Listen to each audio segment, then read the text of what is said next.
Welcome back to my YouTube channel. My self Rahul Chaudhary. बेटा आज हम लोग मैथमेटिकल टूल का एक नया सब टॉपिक स्टार्ट करेंगे, जिस सब टॉपिक का नाम है बेटा कैलकुलस मैथ। बड़ा इंटरेस्टिंग पॉइंट है और ये अगर बात करें तो बेटा आपके लिए सबके लिए एक नया टॉपिक यहाँ के केस में निकल के आता है। अब अगर बात करें तो ये टॉपिक आप लोगों को रिलेवेंट ऐसा मैथमेटिकल पॉइंट या ऐसे मैथमेटिकल ऑपरेशंस इससे पहले आप लोगों ने कभी नहीं पढ़े थे, क्योंकि जनरली अभी तक आप लोगों को प्लस माइनस या मल्टीप्लाई डिवाइड इनके रिलेवेंट ही क्वेश्चंस आप लोगों को अभी तक 10th तक पढ़ाए गए। अब ये हमारे सामने एक नए मैथ का ओरिजिन हो रहा है, जिस नए मैथ के ओरिजिन का नाम क्या रखा गया, कैलकुलस मैथ। अब ये कैलकुलस मैथ की अगर बात करें तो बेसिकली ये आया कहाँ से और किसने इस चीज़ के बारे में इंट्रोड्यूस किया और हम लोगों को क्यों ज़रूरत पड़ी इस कैलकुलस मैथ की, और अगर हम लोग इसे पढ़ भी रहे हैं तो इसे कहाँ इंप्लीमेंट करेंगे, इन सब चीज़ों के बारे में आज हम लोग सबसे पहले इसका बेसिक इंट्रोडक्शन लेक्चर देखते हैं। सो बेटा देखिए, अब अगर बात करें ये कैलकुलस मैथ का ओरिजिन कहाँ से हुआ था, तो देखिए आप लोगों ने बड़े फेमस एक आइंस्टाइन न्यूटन जी की कहानी सुनी हुई है, सब बच्चों को अच्छे से याद होगा और टीचरों ने भी आप लोगों को अच्छे से सिखाई थी कि एक न्यूटन जी की अगर बात करें, एक दिन वो सेब के पेड़ के नीचे बैठे हुए थे और सेब आके ऊपर से नीचे गिरा, तो तब उनका क्वेश्चन अराइज हुआ था कि ये सेब क्यों नीचे की तरफ गिरा और ऊपर की तरफ क्यों नहीं गया। तो इट मीन्स वहीं से हम लोगों ने देखा था कि जनरली आपको टीचर बताते हैं कि ग्रेविटी का इन्फ्लुएंस पॉइंट होने के कारण उन्होंने सोचा कि ऐसी चीज़ हो रही है। फिर बच्चे सोचते हैं कि एक्चुअल में ग्रेविटी के पॉइंट के चक्करों में अगर बात करें तो हम लोगों को हर बार फिजिक्स पढ़नी पड़ती है। अगर ऐसा होता कि वो सेब की जगह सेब का पेड़ ही अगर न्यूटन के ऊपर गिर जाता तो पूरी कहानी ही खत्म हो जाती। बट स्टिल क्या करें, अब ज़िंदगी चल रही है तो भाई साहब न्यूटन ने ऐसा काम दिया तो हम लोग उस चीज़ के बारे में भी थोड़ा पढ़ लेते हैं। तो देखिए बड़ा इंटरेस्टिंग चैप्टर है। अब मैं आप लोगों को बेसिकली उस कहानी के बारे में थोड़ा सा बताता हूँ, न्यूटन के दिमाग में उस वक्त और क्या चल रहा था।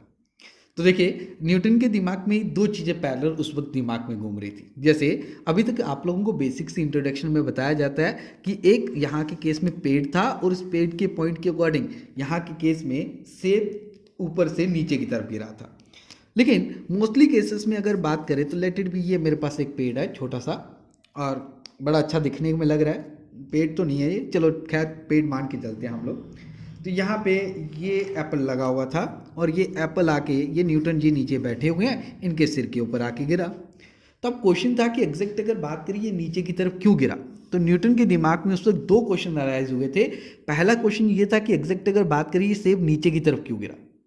दूसरा पैरेलल क्वेश्चन ये था कि वो न्यूटन जी ये फाइंड आउट करना चाहते थे कि ये सेब जब ऊपर से नीचे की तरफ आ रहा है तो किसी एक पर्टिकुलर टाइम पे या किसी एक पर्टिकुलर छोटे से इंटरवल पॉइंट पे अगर बात करें तो अगर मुझे इसकी स्पीड को फाइंड आउट करना हो तो क्या तरीका अपनाया जाए।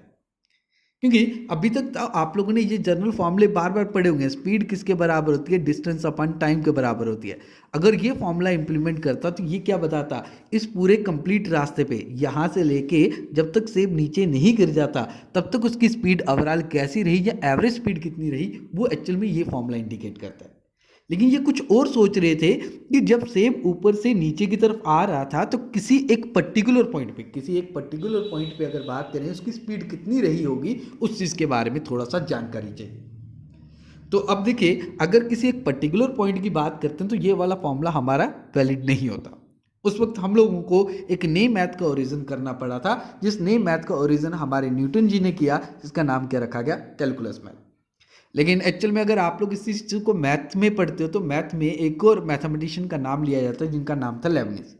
अब लेबनिज क्योंकि एक्चुअल में पुराने टाइम में क्या होता था, इतना कम्युनिकेशन सिस्टम हमारा नहीं था और कम्युनिकेशन सिस्टम ना होने के कारण एक ही चीज़ के ऊपर दो दो अलग अलग बंदे रिसर्च करते रहते थे, जिसका पॉइंट क्या रहता है कि जिसका नतीजा कि एग्जैक्ट अगर बात करें तो एक ही चीज़ के ऊपर दो दो बंदे काम करते रहते थे। अब हम लोगों को अगर फिजिक्स में इस कैलकुलस मैथ के बारे में पढ़ रहे हैं तो हम लोग तो एक्चुअल में न्यूटन जी का नाम ही लेंगे। लेकिन अगर मैथमेटिशियंस पॉइंट के अकॉर्डिंग देखा जाए, जब मैथ में क्लास 12th में इस चैप्टर को पढ़ाया जाता है तो वहाँ के केस में आपको लेबनिज के नाम बताए जाते हैं, क्योंकि वो मैथमेटिशियन थे, इसलिए मैथ वाले मैथ के पॉइंट के अकॉर्डिंग देखेंगे। अब उनके दिमाग में ये क्वेश्चन अराइज हो रहा था। तो आप लोग को थोड़ा सा बेसिकली इंट्रोडक्शन से ये चीज़ समझ में आई, ये पूरे रास्ते को एक छोटे से इंटरवल में बना के उस चीज़ के बारे में जानकारी इकट्ठी कर रहे हैं कि एग्जैक्ट यहाँ के केस में पर्टिकुलर कितना आंसर या कितनी स्पीड रही होगी, उस चीज़ को फाइंड आउट करना चाहते थे। अब मैं आपको एक और एग्जाम्पल से इस चीज़ को क्लियर करता हूँ। जैसे लेट इट बी, ये मेरी गाड़ी है। अब देखिए गाड़ी एक जगह से दूसरी जगह पे जाने पे अगर बात करें, एक जैसी कांस्टेंट स्पीड से नहीं चलती। आप गाड़ी लेके जा रहे हो तो कभी स्पीड आपकी ज़्यादा रहेगी, कभी स्पीड कम रहेगी, कभी ज़्यादा कभी कम। तो मुझे किसी ने बोला कि जब ये गाड़ी आ रही है तो जब ये इस लाइन को क्रॉस करने लगी होगी उस वक्त उसकी कितनी स्पीड होगी, मुझे वो फाइंड आउट करके बताइए। तो किसी एक छोटे से इंटरवल में जब आप लोग किसी चीज़ की वैल्यू को फाइंड आउट करना चाहते हो तो उस वक्त आप लोगों को कैलकुलस मैथ का एक हिस्सा यूज़ करना पड़ता है, एक पार्ट यूज़ करना पड़ता है जो आप लोगों को वैल्यूज़ को फाइंड आउट करके देता है। उस पार्ट का नाम क्या रखा गया? डिफरेंशियल कैलकुलस कहते हैं इसे, या डिफरेंशिएशन कैलकुलस भी कहते थे। तो ये डिफरेंशिएशन कैलकुलस अगर बात करें तो आपको क्या इंट्रोड्यूस करता है बेटा, कि पूरे कंप्लीट रास्ते में अगर किसी एक पर्टिकुलर इंस्टेंस या पर्टिकुलर टाइम पे आप लोगों को उसकी वैल्यूज़ को फाइंड आउट करना हो तो उस वाली वैल्यूज़ को फाइंड आउट करने के लिए हम लोगों को कैलकुलस मैथ की हेल्प पड़ती थी। दैट इज जिसे हम लोग डिफरेंशियल इक्वेशन कहते थे। तो अगर मैं इसे सिंपल वर्डिंग में आप लोगों को समझाना चाहूँ तो आप ऐसे ही जान लीजिए कि जैसे पूरे रास्ते को छोटे छोटे हिस्सों में डिवाइड करना, उसमें से एक छोटे हिस्से की वैल्यू को फाइंड आउट करना। ये समझने में वैसा ही है जैसे अगर बात करें, एक पिज़्ज़े की बात करता हूँ, मुंह में पानी मत लेके आइए क्योंकि नीचे पानी आ जाएगा। फिर से याद करिए, पिज़्ज़ा सपोज करिए आप पिज़्ज़ा लेके आए, आपने घर पे इस चीज़ को जानकारी दी कि भाई साहब मैं पिज़्ज़ा लेके आ रहा हूँ, तो फ्रेंड भी सारे आगे इकट्ठे हो गए। अब एक पिज़्ज़ा 50 बंदे, आप छोटे छोटे हिस्से कर रहे हो, तो अब 50 बंदों के बीच में जब पिज़्ज़ा बंटा तो आपको थोड़ा सा मिला, तो आपने कहा भाई साहब ये तो गलत बात हुई, तो ऐसा करते हैं हम लोग 50 के 50 बंदे उस पिज़्ज़े के पैसे देंगे। तो अब आप क्या कर रहे हो, वो 50 पीस के पॉइंट के हिसाब से आपका पिज़्ज़ा 100 रुपीज़ का था, आप कहने लगे ठीक है सब बच्चे अपने अपने पैसे देंगे, तो उस पिज़्ज़े के टोटल पैसे कितने बने? अब एक बंदे को मान लीजिए let it be pizza 100 rupees का था, एक बंदे को कितनी परचेज मिले? 2 के। इसका हमने अपनी छोटे से इंटरवल की वैल्यूज को फाइंड आउट करना स्टार्ट किया। वैसा ही सेम यहाँ के केस में हो रहा है। अगर आप ए से बी तक जा रहे हो तो ए से बी तक जाने के लिए आपने इस पूरे रास्ते को छोटे छोटे हिस्सों में डिवाइड कर दिया, और जो छोटे छोटे हिस्से बनाए सबका इंटरवल टाइम, दैट मीन्स अगर बात करें गैप पॉइंटेड क्या रखा, एक जैसा रखा। तो किसी एक पर्टिकुलर इंटरवल या छोटे से गैप के बीच में जब आप वैल्यूज को फाइंड आउट करना चाहते हो उस वक्त आप लोगों को किस मैथमेटिकल टूल का सहारा लेना पड़ेगा? That is your differentiation. और अगर मैं आपको बोलता हूं इन्हीं छोटे छोटे हिस्सों को वापस आप लोग जोड़ना स्टार्ट करो और जोड़ के पूरे रास्ते की वैल्यू को फाइंड आउट करो, तो आप लोगों को उस वक्त किस मैथमेटिकल का सहारा लेना पड़ेगा? इंटीग्रेशन। सो आप लोगों ने यहाँ से एक चीज़ बेसिकली समझी कि अगर आप लोगों को छोटे छोटे हिस्सों की वैल्यू फाइंड आउट करनी है तो कौन सी चीज़ इंप्लीमेंट करनी पड़ेगी? डिफरेंशिएशन। और अगर मैं कहीं पे भी अगर आपको बोलता हूँ कि छोटी चीज़ों को जोड़ के कंप्लीट की वैल्यू को फाइंड आउट करो, तो आपको किस चीज़ को फाइंड आउट करना पड़ेगा? That's means integration. तो आप लोगों को यहाँ से दो चीज़ें और क्लियर हुई कि अगर बात करें डिफरेंशिएशन, डिफरेंशिएशन मीन्स तोड़ना और इंटीग्रेशन मीन्स क्या हुआ? जोड़ना। तो दोनों एक दूसरे के ऑपोजिट काम कर रहे हैं। तो डिफरेंशिएशन जब भी मैं वर्ड यूज़ करता हूँ इसका मीनिंग क्या होगा? किसी चीज़ को तोड़ के छोटे छोटे हिस्सों में डिवाइड करना।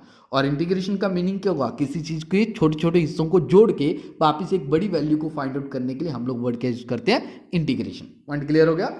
ठीक है। सो अब अगर बात करें, आज हम लोग जो पहला सब चैप्टर स्टार्ट करेंगे वो पहला सब चैप्टर है डिफरेंशियल कैलकुलस जिसे कहते हैं। तो इसे स्टार्ट करने से पहले आपको कुछ बेसिक चीज़ें जानकारी होनी चाहिए जो यहाँ के केस में आप लोगों को बड़ी ज़्यादा हेल्पफुल रहेगी, क्योंकि डिफरेंशियल ऑपरेटर एक नई चीज़ है आपके लिए। अब ये ऑपरेटर या डिफरेंशियल कैलकुलस कैसे सॉल्व आउट किए जाते हैं, इनके नए फॉर्मूले आपके सामने निकल के आएंगे। उन फॉर्मूलों को कैसे हम लोग सॉल्व आउट करते हैं, इन चीज़ों के बारे में आज बेसिकली हम लोग समझेंगे। सो देखिए, अब अगर बात करें तो इस डिफरेंशियल ऑपरेटर के केसेस में अगर बात करें तो सबसे पहली चीज़ जो आपके सामने निकल के आती है that is your quantity. So what's the meaning of quantity, पहले इस चीज़ के बारे में समझ लेते हैं।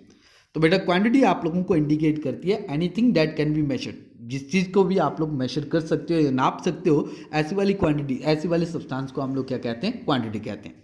तो हम लोगों ने क्वांटिटी को टोटल दो कैटेगरी में डिवाइड किया हुआ है। एक कैटेगरी का नाम रखा हुआ है that is known as constant and second one is your variable. Constant कौन सी क्वांटिटी को कहा जाता है? उन क्वांटिटीज़ को कहा जाता है जिनकी वैल्यूज़ ड्यूरिंग मैथमेटिकल ऑपरेशंस कभी भी चेंज ना हो। जैसे एग्जांपल अगर मैं बात करूं तो पाई, ई, 5, 6। अब देखिए अगर मैं पाई की वैल्यू बात करता हूं तो पाई प्लस 0 लिखता हूं, तो पाई प्लस 0 का आंसर भी कितना आएगा? पाई ही आएगा। इसका मीनिंग पाई की वैल्यू के ऊपर कोई फर्क पड़ा? अभी पाई की वैल्यू अगर आप लोग वैल्यू पुट करते हो तो कितना आएगी? 22/7 आएगी। अगर मैं आपको बोलता हूँ पाई प्लस 5 कर देता हूँ तब भी आप पाई की वैल्यू कितनी लोगे? 22/7। अगर मैं आपको लिखता हूँ पाई प्लस 7 कर लो तो तब भी आप पाई की वैल्यू कितनी लिखोगे? 22/7। इसका मीनिंग पाई अपने आप को चेंज नहीं कर रहा। जब कोई वैल्यू अपने आप को चेंज ना करे तो ऐसी वाली क्वांटिटी को बेटा हम लोग क्या कहते हैं, that is known as constant कहते हैं। अब बेटा इसी पॉइंट के अकॉर्डिंग मैंने कांस्टेंट को टोटल दो कैटेगरी में डिवाइड किया हुआ है। अब कांस्टेंट की टोटल दो कैटेगरी कौन कौन सी है, एक होती है टेम्परेरी कांस्टेंट। टेम्परेरी कांस्टेंट कौन से हो गए, वो कांस्टेंट जिनकी वैल्यू अगर बात करें कुछ जगह पे फिक्स रहे बट प्लेस टू प्लेस अगर बात करें वो चेंज होती जाए। और टेम्परेरी के बाद आता है परमानेंट कांस्टेंट, ऐसे कांस्टेंट जिनकी वैल्यू कभी भी अगर बात करें चेंज ना करे। जैसे एक छोटी सी एग्जांपल बताता हूँ। अब अगर मैं मान लीजिए ये अर्थ की सरफेस है, तो अर्थ की सरफेस पे यहाँ के केस में जी की वैल्यू जो रहेगी वो कितनी होगी, 9.8 मीटर पर सेकंड के। लेकिन आप लोगों को ग्रेविटेशन चैप्टर में ये बेसिकली इंट्रोड्यूस करवाया जाएगा और इवन की 9th में भी आप लोगों ने पढ़ा था कि जैसे जैसे आप लोग सरफेस से ऊपर चलते जाते हो तो आपकी ग्रेविटी की वैल्यू कंटिन्यूसली क्या करती जाती है, डिक्रीज करती जाती है। इसका मीनिंग मैं इस एरिया में कहीं पे भी घूम लूँ तो आपकी ग्रेविटी की वैल्यू कितनी रहेगी, 9.8 मीटर पर सेकंड के। लेकिन अगर मैं इस सरफेस से थोड़ा सा ऊपर चला गया, इसका मीनिंग यहाँ के केस में ग्रेविटी की वैल्यू कितनी हो जाएगी, चेंज हो जाएगी। अब यहाँ पे अगर मान लीजिए 7 है तो इस पूरे सरफेस पे यहाँ पे कितनी रहेगी, 7 रहेगी। इसका मीनिंग यहाँ पे ये अपने आप को कांस्टेंट दिखा रही है, लेकिन इसके ऊपर चला गया तो वो क्या हो गया, चेंज हो गई। तो ऐसे वाले जो कांस्टेंट होते हैं इनको हम लोग कहते हैं बेटे टेम्परेरी कांस्टेंट। और परमानेंट कांस्टेंट कौन से होते हैं, वो कांस्टेंट जिनकी वैल्यू कभी भी अगर बात करें चेंज ना हो। जैसे example gravitational constant capital G की वैल्यू अगर बात करें तो वो कभी भी अगर बात करें तो चेंज नहीं होती। वो अगर इस सरफेस पे 6.67 इंटू 10⁻11 है तो इसी चीज़ को देख लीजिए, आप कहीं पे भी लेके जाइए, आप दूसरे प्लेनेट पे चले जाइए, तब भी वो अपने आप की वैल्यू को चेंज नहीं करती। देन आफ्टर दैट अगर बात करें, your next quantity is your variable. So variable क्या होता है बेटा, वेरिएबल के बारे में अगर बात करें तो वेरिएबल उन क्वांटिटीज़ को कहा जाता है जो अपने आप की वैल्यूज़ को कंटिन्यूसली चेंज करते रहते हैं। जैसे ज़्यादातर हम लोग जो वेरिएबल पॉइंटेड यहाँ पे रिप्रेजेंट करेंगे बेटा वो एक्स वाई टर्म से इस तरीके से। अब देख लीजिए, जब आप लोगों ने मैथ के क्वेश्चंस को सॉल्व आउट करते थे तो आप लोगों को क्लास 10th में एक चैप्टर पढ़ाया जाता था जिसका नाम था लीनियर इक्वेशन। उसमें फर्स्ट एक्सरसाइज में देखा जाए तो आप लोगों को इक्वेशन होती थी x + y = 7 pair of linear equation में, और ऐसे करके दो इक्वेशंस दी जाती थी। फिर आपको बोला जाता है इनकी वैल्यू को फाइंड आउट करिए। तो आप लोग क्या करते थे, जनरली अपने से x की वैल्यू कुछ मानते थे, लेट करते थे 0 और फिर कॉरस्पॉन्डिंग y की वैल्यू को फाइंड आउट करते। इसका मीनिंग x में भी 0 भी हो सकता था, x में भी 1 भी हो सकता था, x में भी 2 भी हो सकता था, x में भी 3 भी हो सकता था, कुछ भी वैल्यू हो सकती थी। जिसकी वैल्यू कंटिन्यूसली चेंज होती रहे तो ऐसे वाली चीज़ों को या ऐसी वाली क्वांटिटीज़ को बेटा हम लोग नाम कह देते हैं वेरिएबल क्वांटिटीज़ कहते हैं। अब इस वेरिएबल क्वांटिटीज़ को बेटा हम लोगों ने फर्दर दो कैटेगरी में डिवाइड किया हुआ है। आई थिंक आप लोगों को यहाँ तक क्लियर हुआ होगा। तो अब देखते हैं हम लोग वेरिएबल कितने टाइप के थे। अब देखिए वेरिएबल अगर बात करें तो बेटा हम लोगों ने इसे टोटल दो क्वांटिटी में डिराइव किया हुआ है। एक क्वांटिटी का नाम क्या रखा होगा, that is known age dependent variable, और एक क्वांटिटी का नाम क्या रखा होगा, इंडिपेंडेंट वेरिएबल। सो डिपेंडेंट वेरिएबल का मीनिंग क्या होता है बेटा, वो वेरिएबल जो किसी दूसरी क्वांटिटीज के ऊपर डिपेंड करते हैं। जैसे देख लीजिए, हम लोग अपनी ही बात करें तो हम लोग स्टूडेंट्स अगर बात करें इस वक्त किन के ऊपर डिपेंडेंट है, अपने पेरेंट्स के ऊपर। हम लोगों को अगर अपने आप को या कुछ भी मटेरियल चाहिए या कोई भी पैसे चाहिए तो हम लोगों को कौन देते हैं, पेरेंट्स देते हैं। और पेरेंट्स अगर बात करें किसी को भी डिपेंडेंट नहीं है, पेरेंट्स काम करते हैं, खुद कमाते हैं और हम लोगों को दे सकते हैं। इसका मीनिंग पेरेंट्स हमारे लिए क्या हो गए, इंडिपेंडेंट वेरिएबल, और हम लोग क्या हो गए, डिपेंडेंट वेरिएबल। जैसे एक एग्जाम्पल से मैं आपको समझाता हूँ। जैसे मेरे पास एक एग्जाम्पल दी गई y = 4 - x। अब देखिए आप लोगों ने जब क्लास 10th में इन क्वेश्चंस को सॉल्व आउट किया था तो आप लोग लिखते थे पुट x = 1। 1 की वैल्यू, आप x की वैल्यू कितनी पुट कर रहे हो, 1। जब आपने x की वैल्यू 1 पुट की तो y का आंसर कितना आता था, 3। इसका मीनिंग x अपने आप को चेंज कर रहा है लेकिन y x को देख के अपने आप को चेंज कर रहा है। तो ऐसे वाले वेरिएबल, अब देखिए x अगर बात करें अपने आप को खुद चेंज किया, इसने किसी को देख के तो चेंज नहीं हुआ। इसका मीनिंग x मेरे लिए क्या कहलाएगा, इंडिपेंडेंट वेरिएबल, और y मेरे लिए क्या कहलाएगा, डिपेंडेंट वेरिएबल। तो हम लोगों को ये एक बेसिक सा पॉइंट क्लियर हुआ कि कौन इंडिपेंडेंट था, कौन डिपेंडेंट वेरिएबल था। आई थिंक सबको क्लियर होगा डिपेंडेंट और इंडिपेंडेंट वेरिएबल क्या है। अब बेटा इसी डिपेंडेंट और इंडिपेंडेंट वेरिएबल से एक नई चीज़ के बारे में बताता हूँ। हम लोगों ने इसी डिपेंडेंट और इंडिपेंडेंट वेरिएबल को लिखने का एक रूल बनाना स्टार्ट कर दिया। तो मैंने इसी जनरल इक्वेशन से लिख दिया y is dependent variable of x। हम लोगों ने जैसे ये जनरल इक्वेशन ली थी y = 4 - x वाली, तो इसके केस में क्या मेंशन करना स्टार्ट कर दिया कि y जो है वो किसके ऊपर डिपेंडेंट हो गया, y = 4 - x अगर बात करें तो यहाँ के केस में x इंडिपेंडेंट वेरिएबल था, y डिपेंडेंट था, इसलिए इसी चीज़ को किस तरीके से लिखना स्टार्ट कर दिया, y is dependent variable of x। लेकिन बात इस चीज़ की थी कि हम लोग चाहते थे जो भी इक्वेशंस रिप्रेजेंटेशन दे रहे हैं यहाँ पे वो मैथमेटिकल एक्सप्रेशंस होनी चाहिए। तो हम लोगों ने इस चीज़ को ना थोड़ा सा चेंज करने की कोशिश की।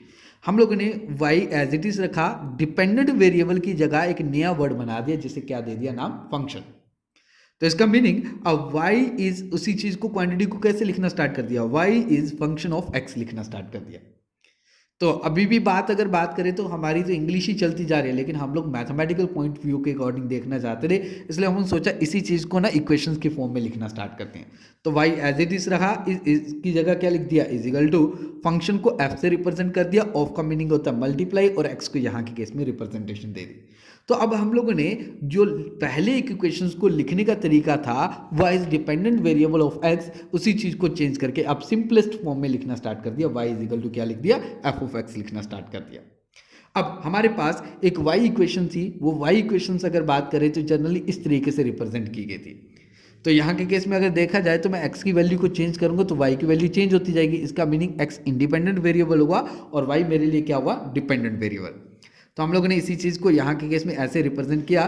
तो अगर इसी इक्वेशंस को रिप्रेजेंट करना हो तो कैसे लिखेंगे, y is the function of किसका है, x का। तो हम लोगों ने इसी चीज़ को ऐसा लिख दिया।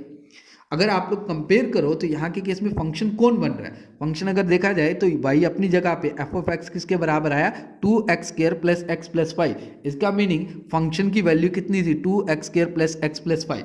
ये चीज़ आप लोगों को क्लियर हुई।